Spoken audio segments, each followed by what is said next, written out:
खुश आमदीद। अगर आपको किडनी बायोप्सी तजवीज़ की गई है तो जाहिर है आपके जहन में बहुत से सवालात होंगे। फिक्र न करें, इस वजाहत में हम इस पूरे अमल को मरहलावार समझेंगे ताकि आप जान सकें कि आगे क्या होने वाला है।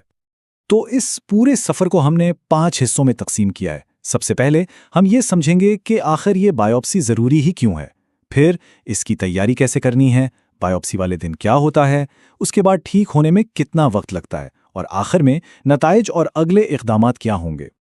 तो सबसे पहला और सबसे अहम सवाल, आखिर डॉक्टर्स किडनी बायोप्सी का मशवरा देते ही क्यों हैं? चलें इसकी वजूहात को आराम से समझते हैं। तो आखिर ये किडनी बायोप्सी है क्या और इसकी ज़रूरत ही क्यों पेश आती है? देखें, आसान लफ्ज़ों में समझें तो किडनी बायोप्सी एक तरीका है जिससे मसले की तह तक पहुंचा जाता है। इसमें डॉक्टर एक बहुत ही बारीक सुई की मदद से गुर्दे से टिश्यू का एक बिल्कुल छोटा सा नमूना लेते हैं। फिर इस नमूने को खुर्दबीन के नीचे देखा जाता है, ये पता लगाने के लिए कि अंदर कोई खराबी या बीमारी तो नहीं है।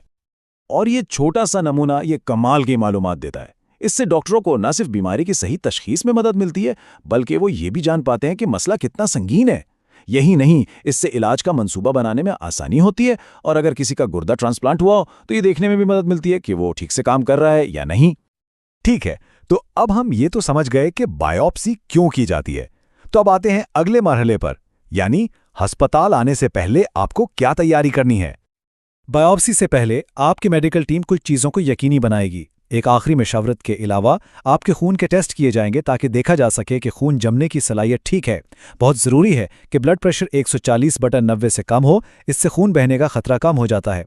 फिर आपकी तमाम दवाइयों का जायज़ा लिया जाएगा, और हाँ, आपको सुबह 5 बजे के बाद कुछ भी खाने पीने से मना किया जाएगा। और ये कदम ये बहुत बहुत अहम है। आप जो भी दवाइयाँ ले रहे हैं, इन सब के बारे में अपनी टीम को ज़रूर बताएं। ख़ास तौर पर वो दवाइयाँ जो खून पतला करती हैं, जैसे कि एस्प्रिन। इन्हें अमल से कुछ दिन पहले रोकना पड़ सकता है ताकि खून बहने का कोई खतरा ना हो। और फिर वो दिन आ जाता है। चलिए अब देखते हैं कि बायोप्सी वाले दिन कदम ब कदम क्या होता है, ताकि आप ज़हनी तौर पर बिल्कुल पुरसुकून और तैयार हों। अमल शुरू होने से ठीक पहले आपकी टीम आपके साथ बैठेगी और पूरा अमल दोबारा समझाएगी। वो आपको इसके फायदे और जो भी मामूली खतरात हो सकते हैं उन सब पर बात करेगी और आपके हर सवाल का तसल्ली से जवाब देगी। इसके बाद आपसे एक रजामंदी के फॉर्म पर दस्तखत करने को कहा जाएगा। देखें, हर मेडिकल अमल में थोड़ा बहुत खतरा तो होता ही है। इसमें सबसे आम मसला खून बहना हो सकता है, लेकिन यह जानना ज़रूरी है कि किसी संगीन पेचीदगी का खतरा बहुत ही कम है। इतना कम कि सिर्फ तकरीबन 1% लोगों को ही मजीद किसी तिब्बी मुदाखलत की ज़रूरत पड़ती है। तो भले ही खून बहना सबसे आम पेचीदगी है, फिक्र की बात इसलिए नहीं है क्योंकि आपकी मेडिकल टीम पूरे अमल के दौरान और उसके बाद भी इस पर बहुत गहरी नज़र रखती है। आपकी हिफाजत उनकी पहली तरजीह होती है। अमल के लिए आपको पेट के बल लेटने को कहा जाएगा।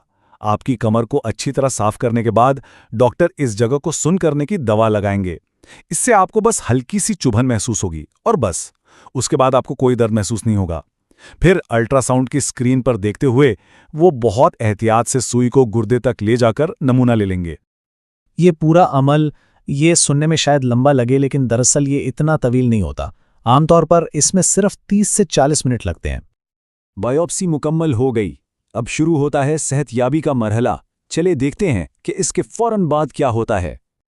बायोप्सी के फौरन बाद आपको तकरीबन 6 घंटे तक कमर के बल सीधा लेटना होगा। ये बहुत ज़रूरी है। इससे बायोप्सी वाली जगह पर दबाव बना रहता है और खून बहने का खतरा कम से कम हो जाता है। इस दौरान आपकी नर्सिंग टीम मुसलसल आपका ब्लड प्रेशर, नब्ज और पेशाब चेक करती रहेगी। जब वो बिल्कुल मुतमईन हो जाएंगे कि सब कुछ ठीक है, तभी आपको घर जाने की इजाज़त मिलेगी। हाँ, जब सुन करने वाली दवा का असर कम होने लगेगा तो आपको हल्का सा दर्द या बेचैनी महसूस हो सकती है। ये बिल्कुल मामूल की बात है। इसके लिए आपको आम सी दर्द कम करने वाली दवाइयां दी जाएंगी ताकि आपको आराम मिल सके।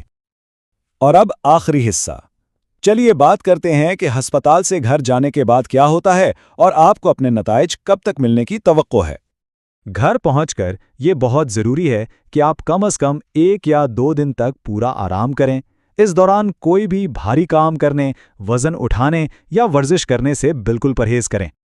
इसी दौरान आपका वो छोटा सा टिश्यू का नमूना लेबोरेटरी में पहुंच चुका होता है। वहां पर माहिरीन उसे कई मुख्तलिफ तरीकों से जांचते हैं ताकि आपके गुर्दे की सेहत की एक मुकम्मल और तफसीली तस्वीर सामने आ सके। इस पूरे तज्जिए में जाहिर है थोड़ा वक्त लगता है, इसलिए आमतौर पर हतमी रिपोर्ट तैयार होने में तकरीबन 5 दिन लग सकते हैं। आखिर में ये सोचना वाकई हैरानकुन है ना, कि टिश्यू का एक इतना सा छोटा सा टुकड़ा आपकी सेहत के बारे में कितने अहम राज खोल सकता है। यही रिपोर्ट आपके डॉक्टर को आपके लिए बेहतरीन इलाज का मंसूबा बनाने में मदद देगी। अपनी अगली अपॉइंटमेंट में वो आपके साथ इन नताइज पर तफसील से बात करेंगे।